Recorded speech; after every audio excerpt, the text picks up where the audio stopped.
दोस्तों आज की जो विज़िट है ना वो आपके लिए बहुत मज़ेदार होने वाली है क्योंकि आज हम लोग जा रहे हैं हेरिटेज पार्क जो कि कैलगरी का बहुत ही बढ़िया टूरिस्ट डेस्टिनेशन है। इस वीडियो को अंत तक देखना मत भूलना। ये वीडियो बेसिकली 1800 से लेके 1965 तक की विंटेज कार्स कैसी हुआ करती थी कनाडा में लोग एग्रीकल्चर के जो टूल्स थे वो कौन से यूज़ करते थे, खेती बाड़ी कैसे हुआ करती थी कनाडा में, वहाँ के होटल्स कैसे थे, वहाँ की बार्बर्स शॉप्स कैसी थी, वहाँ की बार्स कैसे थे, वहाँ लोगों के रहने के तरीके क्या थे, स्टीम इंजन्स जो थे, ट्रेन्स थी तो वो किस तरह से काम करती थी, एग्रीकल्चर जो फील्ड है वहाँ पे जो एग्रीकल्चर हुआ करती थी कैसी हुआ करती थी, लोगों का घर कैसे हुआ करते थे, लोग किस तरह के घरों में रहते थे, बेकरीज़ कैसी हुआ करती थी, बिस्किट्स कौन से यूज़ करते थे, बेकरीज़ कैसी यूज़ होती थी वहाँ पे, आर्मी वहाँ की तब उस वक्त कैसी हुआ करती थी। तो अभी तक मैं इस वीडियो के बारे में आपको इतना ही बता पाऊँगा क्योंकि मुझे भी देखने के बाद ही पता चलेगा कि एग्जैक्टली जो हेरिटेज पार्क है वो है क्या। तो आओ देखते हैं हेरिटेज पार्क को। लो जी, सीढ़ियाँ आ गई हैं। मैंने सुना था कि ये सीढ़ियाँ चढ़ते चढ़ते एक बहुत ही सुंदर अद्भुत नज़ारा देखने को मिलता है, वो है झील का। ये सामने आ गई झील। इस झील के बारे में मैंने थोड़ा सा पढ़ा था। इस झील का नाम है फ्रेश वाटर लेक। वाकई ये फ्रेश वाटर है तो देखने के बाद ही पता चलेगा। तो काफ़ी लंबी चौड़ी झील है। मेरे ख्याल में चंडीगढ़ की जो सुखना लेक है उससे तो मुझे थोड़ी सी बड़ी नज़र आ रही है। चलिए अंदर जाके देखते हैं कि इस लेक में पानी कैसा नज़र आता है। तो दोस्तों दिखने में तो ऐसा लग रहा है कि वाकई पानी बहुत ही ब्यूटीफुल है। वाओ, साफ़ सुथरा। देखो दोस्तों, बिल्कुल साफ़ सुथरा पानी, बिल्कुल ही साफ़ सुथरा। इतना नीट एंड क्लीन वाटर मतलब इंडिया में तो कहीं हमने आज तक देखा नहीं, कहीं नहीं देखा। सिर्फ अपर हिमालयाज़ में देखने को मिलता है, वो भी जहाँ जब नदियाँ एक तरह से वहाँ से शुरू होती हैं। अब पॉपुलेशन का यही नुकसान है, ओवर पॉपुलेटेड कंट्री। कहीं ना कहीं देश की जो स्थिति है, इसके रिसोर्सेज हैं, सब कुछ चरमरा रहा है। इस देश की शायद सबसे बड़ी प्रॉपर्टी ही इनकी कम पॉपुलेशन है। इनके पास रिसोर्सेज की तो कमी है ही नहीं। तो ये कुछ लोग हैं जो वोट को सिर्फ, ये हवा वाली बोट है तो देखते हैं इसको कैसे चलाएंगे ये लोग। तो ये हवा वाली बोट है जी। इसमें अच्छा, ये पुराने ज़माने की बोट है जो हवा से चलती थी। मतलब हेरिटेज पार्क में एक चीज़ इम्पॉर्टेंट है कि यहाँ पे कोई ऐसी चीज़ यूज़ नहीं होती। लो जी, वाओ, क्या बात है, क्या बात है। ये कभी नहीं देखी मैंने आज तक कि पानी के साथ भी। लीजिए,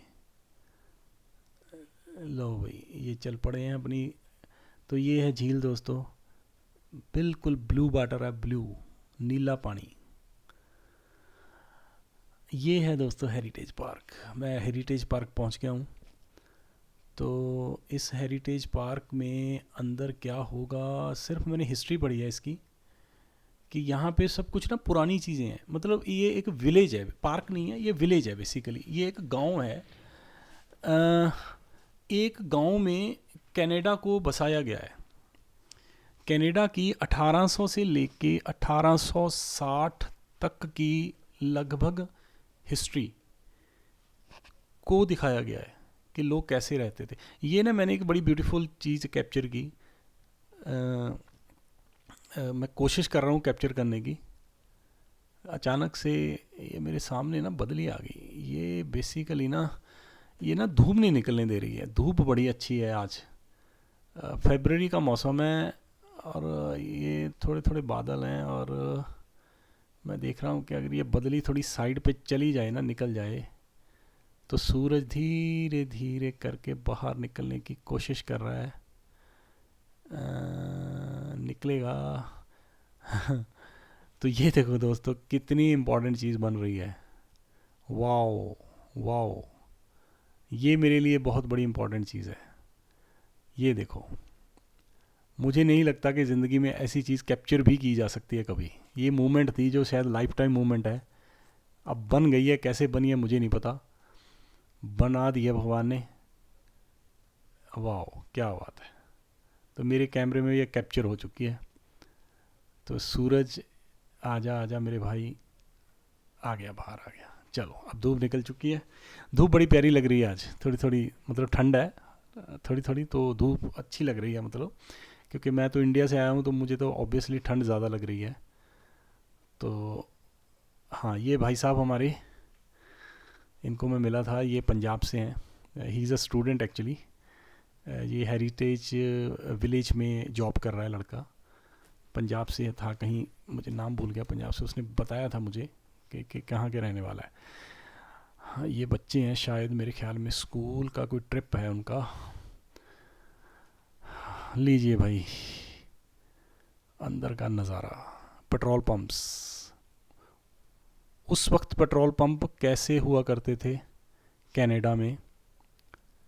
कनाडा कितना रिच था, हिस्ट्री भी इनकी बहुत रिच रही है, मतलब कितना अमीर था एज़ कम्पेयर टू इंडिया। 1800 से लेके 1960 तक के, तो ये जितने भी ये ट्रक्स हैं, ये लगभग 1900, मान के चलो 1936-35, रफली अराउंड ये 26 का है, इमेजिन करो 1926। 1926 मतलब वो टाइम था जब हम लोग इंडियन फ्रीडम स्ट्रगल की मूवमेंट लड़ रहे थे। कुछ नहीं था इंडिया में, कुछ भी नहीं, कुछ भी नहीं, जीरो इंफ्रास्ट्रक्चर। तब कनाडा में ऐसी गाड़ियाँ हुआ करती थी।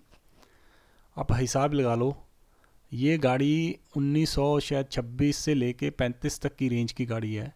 तो तब ये गाड़ियाँ, ऐसी विंटेज गाड़ियाँ, ट्रक्स छोटे छोटे, जो एग्रीकल्चर सेक्टर में, ये 1919 की है।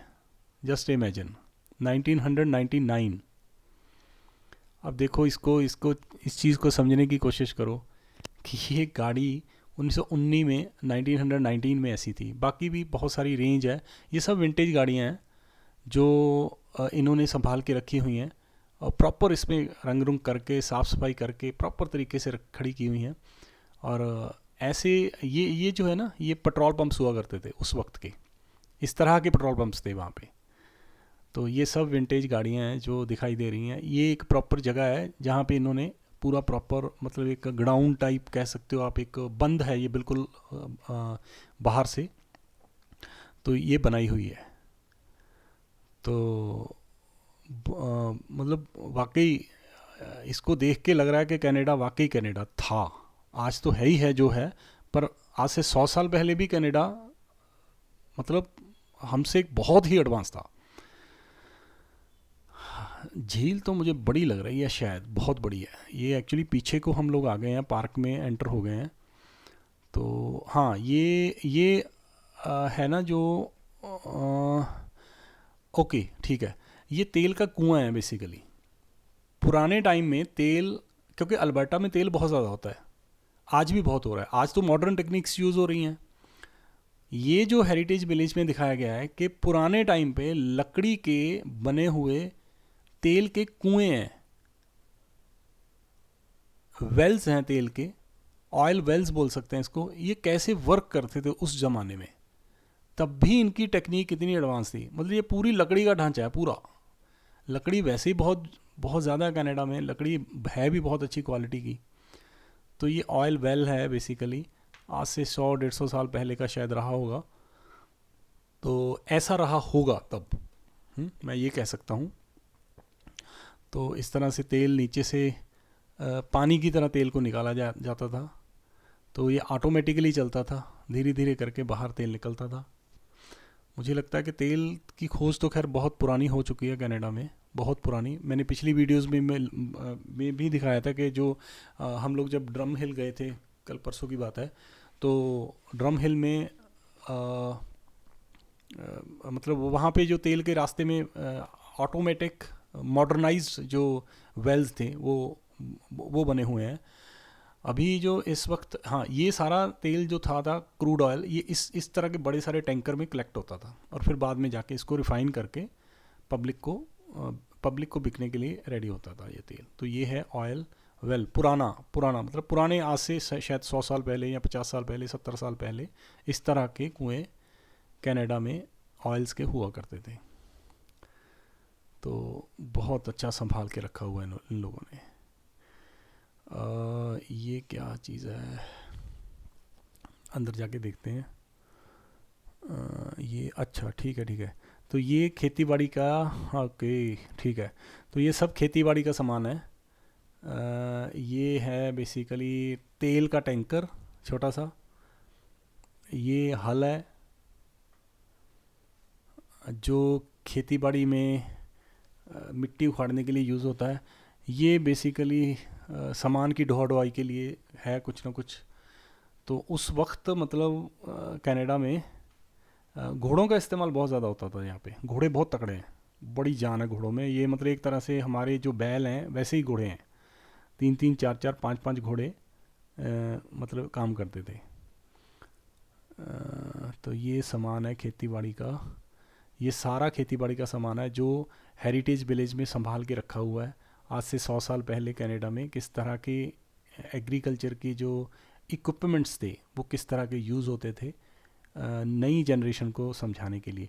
ये जो अभी हम लोग यहाँ पे पहुँचे हैं ना, ये एक्चुअली में कनाडा के मार्केट जो थी ना, ये वैसी थी। ये होटल है बेसिकली, ये सामने, मैं होटल के बिल्कुल सामने खड़ा हूँ। और कनाडा ऐसा था, इसके सिटीज़ ऐसे थे। अब देखिए, ये पोस्ट ऑफिस है, ये पुराना पोस्ट ऑफिस कनाडा में ऐसा था। लोग एक जगह से दूसरी जगह पे जाने के लिए इस तरह से घोड़ा गाड़ी का इस्तेमाल करते थे। अभी भी लोग इस तरह से ही इस्तेमाल, पर people are very good in Canada. बहुत smiling face, tata bye bye, tata tata hello hi really people are very good. ये मैसन हाउस है। मैसन मीन्स मिस्त्री का घर, लोहे का सामान बनाने वाला मिस्त्री, ये उसका घर है। तो ये पूरी तरह से पुराना डिज़ाइन है, पुराने तरीके से लोहे का सामान था। ये पिक्चर है पुरानी, बहुत पुरानी पिक्चर है जो कैप्चर करके वहाँ पे इन्होंने लगा रखी है यहाँ पे। और ये सारा जो मिस्त्री अपने हाथ से लोहे का जो भी लोहे में यूज़ होता है वो सामान है, वो बना रहा था।